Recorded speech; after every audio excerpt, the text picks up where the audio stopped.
Thank you, Mr. President. We really appreciate your time. I was at your town hall in Shanghai, and you joked about how an Obama family gathering is a little bit like the United Nations because of all the different backgrounds. And since you have a half-brother who lives here in China, have you had a chance to meet with him during this trip? And what do you make of his book where he says that the father you share abused him? Well, I don't know him well. I met him for the first time a couple of years ago. He stopped by with his wife for about 5 minutes during the trip. I haven't read the book, but it's no secret that my father was a troubled person. Anybody who's read my first book, Dreams from My Father, knows that he had an alcoholism problem, that he didn't treat his families very well.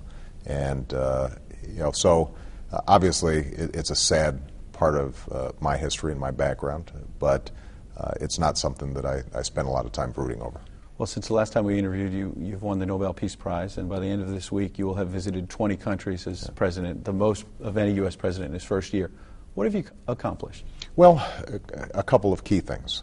Number one, I think that we've restored America's standing in the world, and that's confirmed by polls. I think a recent one indicated that around the world, before my election, less than half of the people, maybe less than 40% of the people, thought that you could count on America to do the right thing. Now it's up to 75%. That builds goodwill among publics that makes it easier for leaders to cooperate with us. We then have seen very specific areas of cooperation around the nuclear issue. If you just take the example of Iran, we started off saying that at the time of my inauguration, the world community was still divided on what Iran's intentions were. And we mobilized the international community to present a credible, legitimate offer to the Iranians that would show their intentions to pursue peaceful nuclear energy as opposed to weapons. Iran so far has not been able to say yes to that offer, and as a consequence, you now have validators like the International Atomic Energy Agency. You've got the P5+1, which includes Russia and China, all saying to Iran, you're on the wrong side of history here. And that means that if Iran continues to rebuff the international community, us setting up sanctions or other measures that put pressure on them becomes much easier. But the Chinese president is not endorsing sanctions yet. And when people look at other issues like Mideast peace, you could argue that the peace process is worse off now than it was a year ago. You promised transformational change. I know it's not going to happen overnight, but on the other hand, do you feel some pressure to get some of these things done? Well, I think that there is no doubt that in the same way that on domestic policy, our first job was to stabilize the situation and prevent disaster.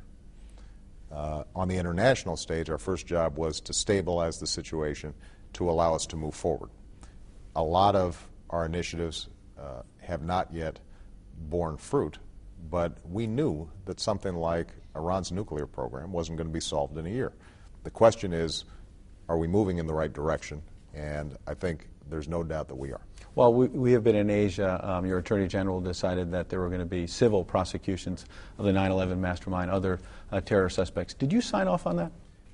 I said to the Attorney General, make a decision based on the law. We have set up now a military commission system that is greatly reformed, and so we can try terrorists in that form.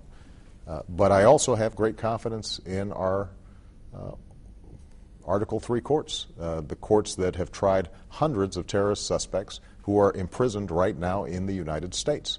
And, I think this notion that somehow we have to be fearful that these terrorists possess some special powers that prevent us from presenting evidence against them, locking them up, and exacting swift justice.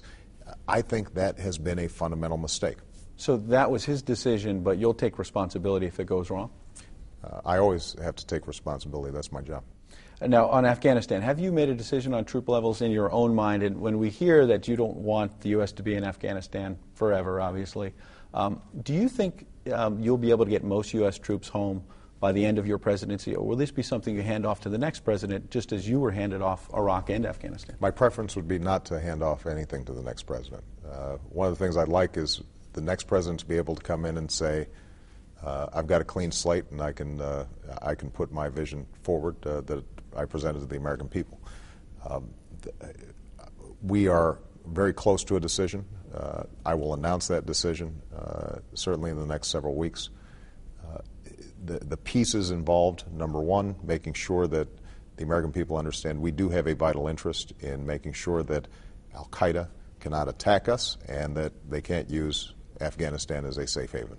We have a vital interest in making sure that Afghanistan is sufficiently stable that it can't infect the entire region with violent extremism. We also have to make sure that we've got an effective partner in Afghanistan.